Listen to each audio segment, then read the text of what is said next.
Hello বন্ধুরা, আমরা কিন্তু পৌঁছে গিয়েছি দীঘাতে। আর দুদিনের ছুটিতে পৌঁছে গেলাম দীঘা। ভাবলাম দুদিনের ছুটিতে একটু ঘুরে আসা যাক।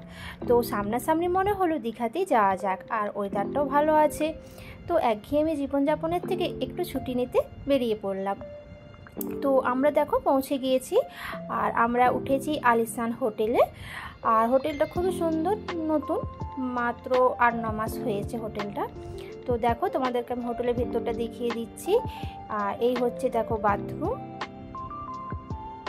বড়ই আছে বাথরুমটা, পরিষ্কার পরিচ্ছন্ন।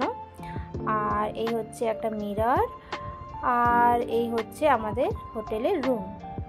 তো দেখো রুমটাও বড়ই আছে, ওখানে একটা আলমারি আছে।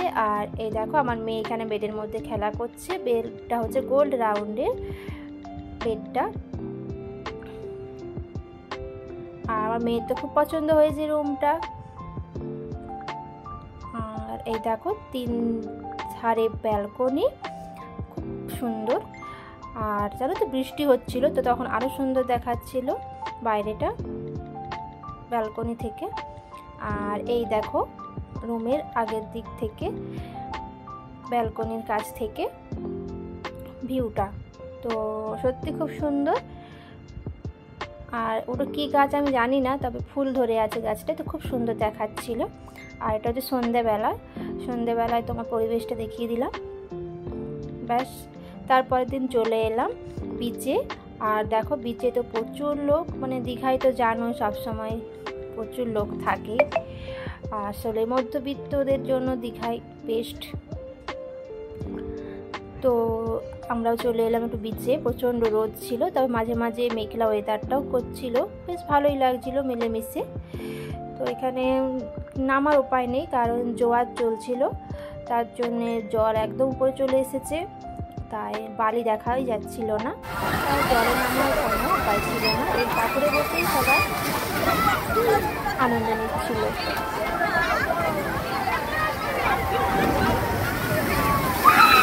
তারপরে আমার মেয়েকে একটা বল কিনে নিয়েছে, ব্যাস দিয়ে এখানে বসে আছে গাছের তলায়।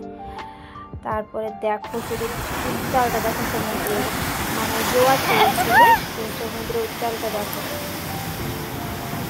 তো প্রচণ্ড ভয়ও লাগছিল, ঢেউটা আসতে বাচ্চা নিয়ে গিয়েছি দেখো আমরা জলে। তারপরে চলে এলাম দুপুরবেলায় হোটেলে এসে লাঞ্চ করতে বসেছি। তো দেখো তোমার ভাত নিয়ে দিয়েছে, আর আমি নিয়েছিলাম চিংড়া মাছের মালাইকারি, আর মটন কষা, আলু পোস্ত, ডাল আর স্যালাড। তো জমিয়ে খাওয়া দাওয়া করে নিলাম দুপুরবেলায়। তারপরে বিকালবেলায় বেরিয়ে পড়লাম অমরাবতী পার্কের উদ্দেশ্যে। তো অমরাবতী পার্কে আমরা পৌঁছে গিয়েছি। তারপরে টিকিট কেটে আমরা ভিতরে প্রবেশ করলাম। তারপরে এসে আমার মেয়ে দোলনায় চেপে গেল। ব্যাস, তারপরে আমরা এখানে রোপওয়ে টিকিট কেটে রোপওয়ে উঠে গেলাম উপর থেকে পার্কটাকে দেখবো বলে। তো খুবই ভালো লাগছিল। আমি দীঘায় 2-4 বার গিয়েছি, কিন্তু অমরাবতী পার্কে যাওয়া হয়নি। এই প্রথমবার আমি অমরাবতী পার্কে ঢুকলাম।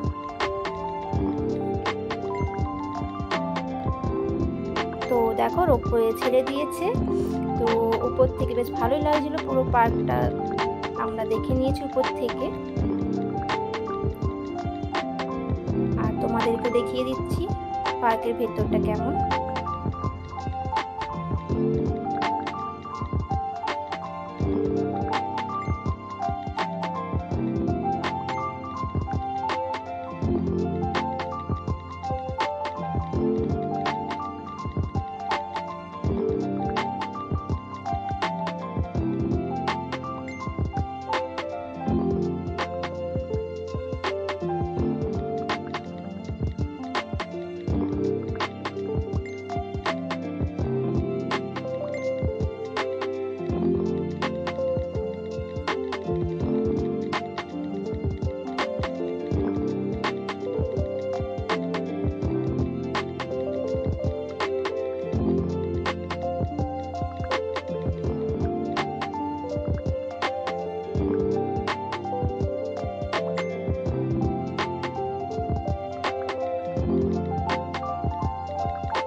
তারপরে চলে এলাম সন্ধ্যাবেলা ঢেউসাগরে। তো দেখো ঢেউসাগরেও আমি প্রথমবার এলাম। তো সত্যি খুব সুন্দর লাগছে, মানে এত সুন্দর সাজিয়েছে লাইট দিয়ে। তো আর বাচ্চাদের বিভিন্ন ধরনের জিনিস আছে চাপার জন্য, তো বেশ ভালো লাগছিল। আর ঢেউসাগরটাও আমি প্রথমবার এলাম, মানে আগে যখন এসেছিলাম তখন এই ঢেউসাগরটা ছিল না। দেখো তারপর এখানে বাচ্চাদের জন্য টয় ট্রেন আছে, এই টয় ট্রেনেও আমার মেয়েকে নিয়ে চেপেছিলাম, বেশ ভালো লাগছিল। পুরো পার্কটা টয় ট্রেন দিয়ে ঘুরেছিল।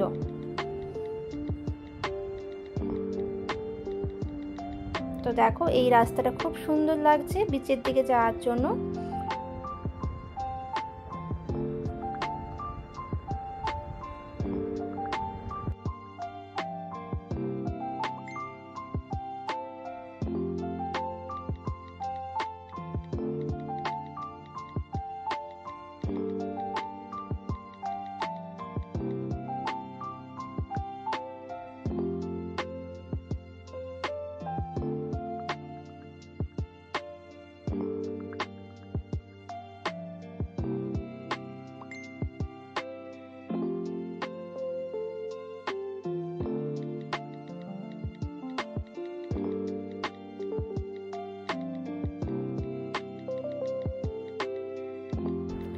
তো আমরা দেখো এবার টয় ট্রেনে চেপে গিয়েছি মেয়েকে নিয়ে। আর বন্ধুরা কি বলবো, এত গরম ছিল যে প্রচণ্ড পরিমাণে আমাকে ঘাম দিচ্ছিল, মনে হচ্ছিল এক্ষুনি হোটেল চলে যাব। আর ভালো লাগছিল না, শুধুমাত্র মেয়ের জন্য, মেয়েকে চাপাবো বলে ট্রেনে, তাই ছিলাম। তো আমরা চেপে গিয়েছি, এরপর আমাদের ট্রেন ছেড়ে দিয়েছে। তো ভালোই লাগছিল বেশ, বাচ্চার সাথে আমরা বাচ্চা হয়ে গিয়েছিলাম কিছুক্ষণের জন্য। তো আজ রাতে শেষ দিন, কাল আমরা সকালেই বাড়ি ফিরবো। সকালে আমাদের ট্রেন আছে। আর অনেক মজা করেছি, অনেক ছবি তুলেছি, অনেক ভিডিও করেছি, তোমাদের সাথেও কিছুটা শেয়ার করলাম। তো আমার যদি ভিডিওটা ভালো লাগে তোমাদের, তাহলে অবশ্যই চ্যানেলটাকে সাবস্ক্রাইব করে দিও, আর একটা লাইক করে দিও, আর শেয়ার করে দিও। তো এখানে ভিডিওটা শেষ করলাম, টাটা বাই বাই।